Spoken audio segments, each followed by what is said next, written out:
پرتعدادی که بارسایی‌ها برای این مسابقه دارن، شاگردان ژاوی هجومی کارو شروع کردن. ضربه‌ای که از پشت محوطه جریمه به توپ میزنه ژول کنده و رایکوویچ توپو جمع میکنه.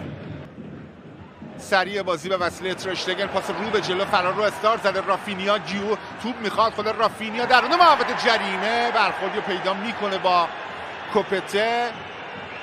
کوپته رفت که صحنه رو ببینه یا صحنه رو ببینه آقای خاویر ایگلسیاس.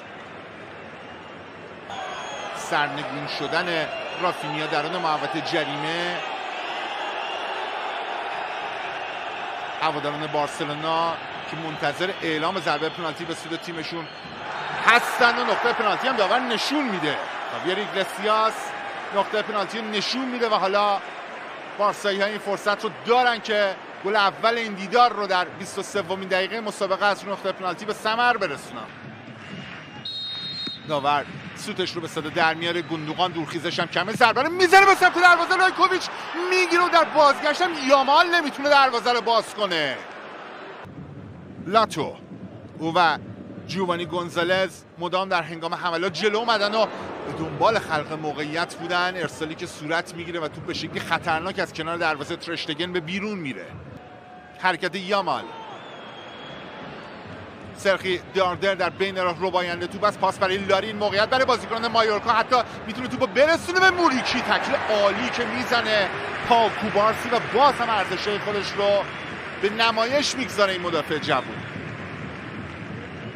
این اتفاق رخ میده، پاس روی زمین برای ژائو فیلیکس، فرصت درون محوطه جریمه. رایلو توپو برمیگردونه. داردر کارش مکمله، کار مدافع میانی مایورکا. ژائو فیلیکس ضربه‌ای که به توپ میزنه، توپ با فاصله ناچیز به بیرون میره.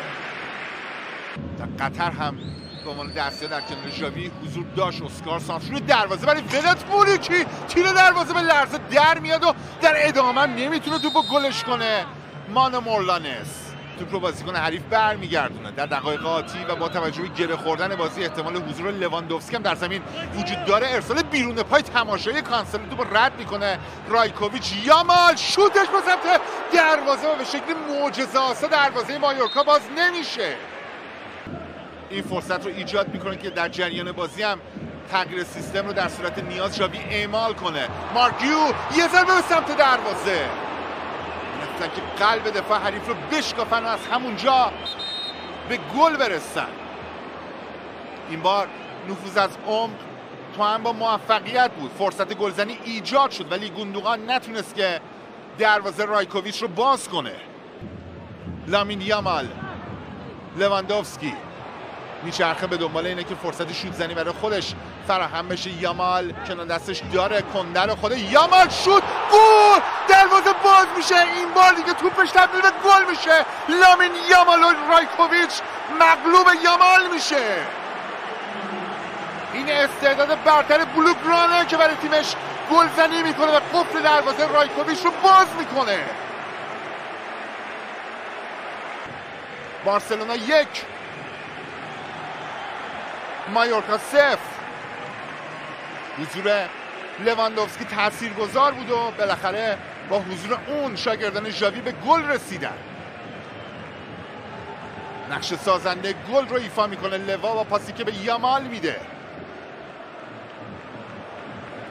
ضربه داخل پای چپ لامین یامال که با ظرافتی مثال زدنی راهی دروازه مایورکا میشه و دروازه تیم میهمان فرو میریزه. 1 بارسلونا 1 مایورکا 0. زننده گل لامین یامال.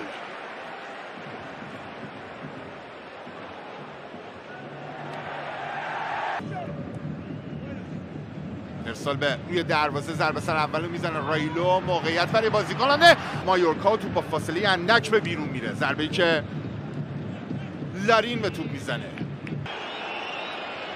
موقعیت برای سانتر به دست نمیاد. حالا این اتفاق رخ میده و کوبارسی توپو مستقیما به بیرون میفرسته. بازیکن بارسلونا نگاهشون به داوره که تو پایان بازی رو به صدا در بیاره.